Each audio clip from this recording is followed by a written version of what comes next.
Being China Doll's little sister wasn't what Sylvia wanted to be known for. Her main thing was to prove that she was just as tough as her older brother Marcus. As a kid, Sylvia stayed in trouble. One day, Sylvia was asked by China Dog's homies to help rob a gas station. When they got to the gas station, the Pirus used their handles of the guns to break the window. They would then put Sylvia through the window and told the cashier to give us the money. Sylvia took all the money from the registers and gave it to the Pirus. Oh, he did this. Oh, he did that. But no, you forced me to take it that way. I told you, bro, I just go ahead. You do that and I'm do this. Just go ahead that way. Go ahead that way. I just said shit. Letting you know a couple times, like, bro, I'm cool, though. You know what I'm saying? But so it's like, and then sometimes, bro, people don't even give you that chance to even warn them to, like, bro, just back up. I ain't with all that.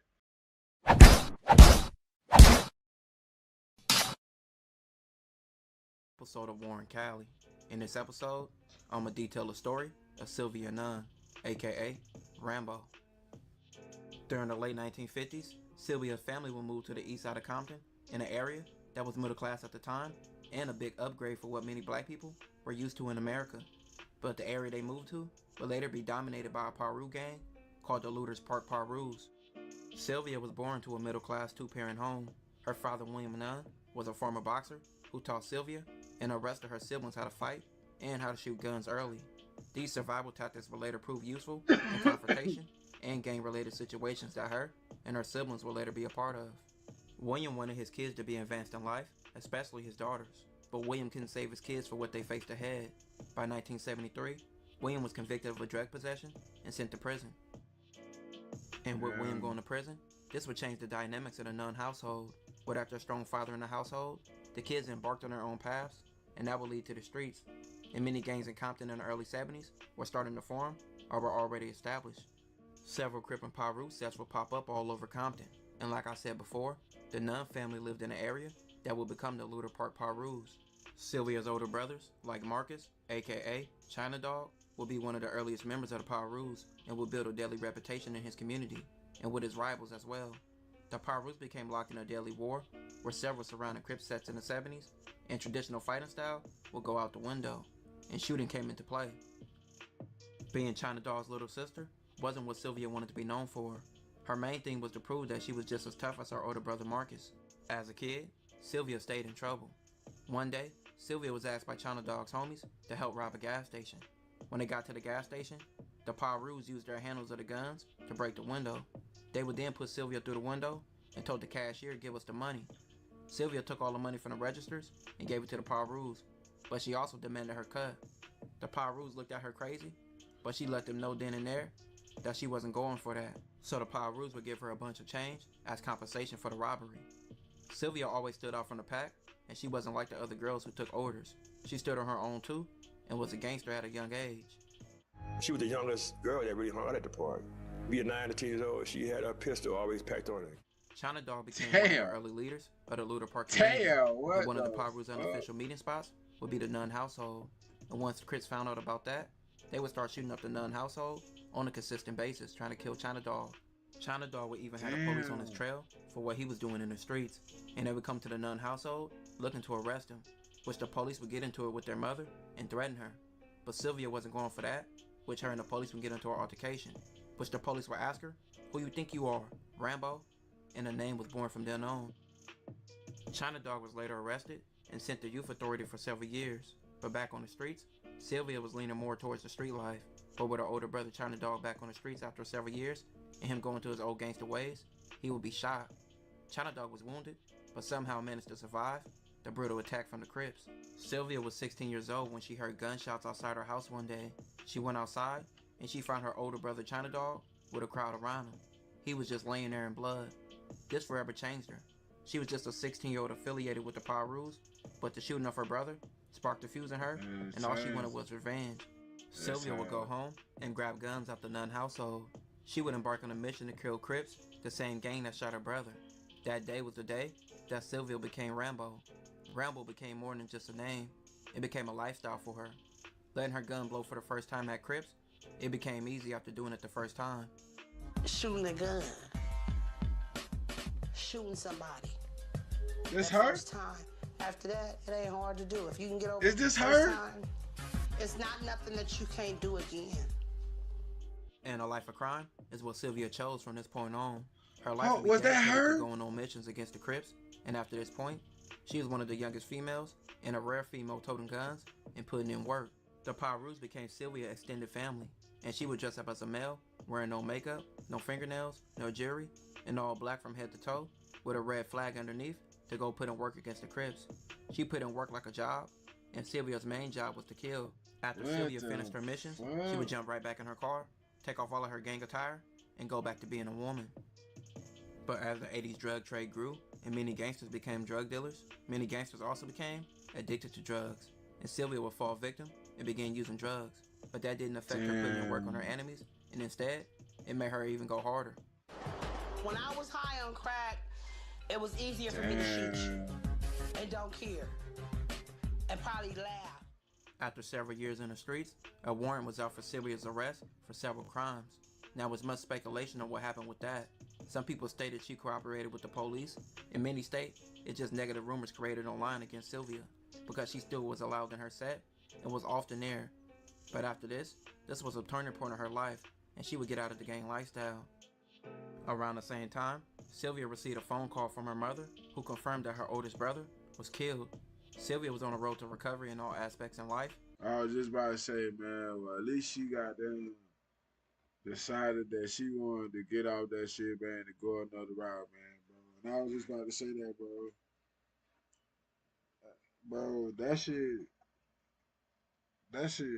bogus, man. I ain't gonna lie, bro. I mean, not like, how can I say this, bro? Not the fact of how it evolved for her, but I'm talking about the outcome. Like, you know what I'm saying? Like, fuck it, I'm just gonna be a crash out. Like, fuck it, I'm gonna start smoking dope and everything. Like, bro, that shit, that shit bogus, man. That shit, but when you got them losing people, man, bro, some people won't never understand, bro. One thing I understand about this internet, bro, some people just don't go through shit that you go through. Some people don't go to the places that you go to in your mind. Some people don't. Some people won't understand. Um, some people just won't understand. Um, mental mental stability. You understand what I'm saying? Like, bro, your mental health, bro, is very serious, bro. I cannot express this shit enough, bro. And people take that shit for granted, and people play with people, and people don't understand that it's always somebody that's willing to go farther than you. It's always somebody it's always somebody willing to take it farther than you. You see what I'm saying? So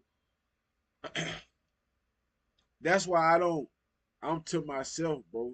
Cause I understand that I'm one of those persons that if you make me mad enough, I'm willing to take it somewhere you ain't gonna be willing to take it. Then when I take it there, I'm gonna be wrong. You see what I'm saying? I'm gonna be, oh, he did this, oh, he did that. But no, you forced me to take it that way. I told you, bro, I just go ahead. You do that and I'm gonna do this. Just go ahead that way. Go ahead that way. I just said the shit. Letting you know a couple times, like, bro, I'm cool, though. You know what I'm saying? But so it's like, and then sometimes, bro, people don't even give you that chance to even warn them to, like, bro, just back up. I ain't with all that. You know what I'm saying? So it's like, I don't know, man. I don't know. You in there, if you tell you, man, that gang shit, bro. Gang lifestyle in 2025, bro, is not what it is, bro. It never was what it was, you know what I'm saying? But unfortunately, people grow up and shit, you know what I'm saying? Shit, people don't have too many choices with a lot of shit. And that's a big debate too to some people because people say, "Oh, it's always a choice," but nah, it ain't always a choice, man. When you live in low income and you know, one parent household and all that shit, man, that shit get real. That's why I never understood why people open their mouth about shit that they don't know about because they never experienced it. So that always, I could it, just like racism, man. That shit is always something that just couldn't dawn to me. I just don't understand why people be speaking on shit that they don't know, and then people have information on shit, and people be selfish to the information. But it's all the food. It's all the food to eye. You see what I'm saying? So it's like I don't know, man. But we gonna continue, bro. If y'all here gang banging 2025 and you smoking crack and all that shit, and you all that man, all that shit. Go get you some fucking go. I don't give a fuck what you gotta do. I don't give a fuck if you paper mache. I don't give a fuck if your grandma taught you how to sew. That's a job, motherfucker. That's income. That's money. You know how many people don't want to go to fucking Walmart and go buy a $200 blanket because it's cheap fucking fabric. And do you know how many people I hear is looking for people like that? Man, they teach me how to sew. I want a long girl. I want to goddamn. I need to make so and so this. I need to do so and so. Like it's always somebody, bro. So I don't be wanting to hear all that. Oh, nah, you 20, you 30 years old. Oh, I got to do this, man, bro. I don't. All that shit is bogus. All that shit is bogus, bro. Your man's gonna tell on you. Your 2025 these days. And this ain't nothing against my women. I hate to be yapping because I don't like to be chatting and yapping, but now these days, boy, 2025, you gonna lose your girl. I'm telling you that right now. Your woman is gonna leave you. You see what happened to goddamn Papoose D? I'm just saying. Anyway, let's continue. And later moved to Las Vegas for a change. But her brother China Dog was all out for vengeance for their brother, and this led to him being arrested and serving time. Sylvia later got married and married a man named John. She would get into church and found God. She would later state, "I put Piru down and picked up Jesus." On June 12, 2008, Sylvia was featured on an episode of Gangland called From Girl to Gangster, which mainly focused on Crip and Blood females with their gang affiliation and their gang-related ties. The show was primarily centered around the life of Sylvia, and that's how many people from outside of Compton became aware of her.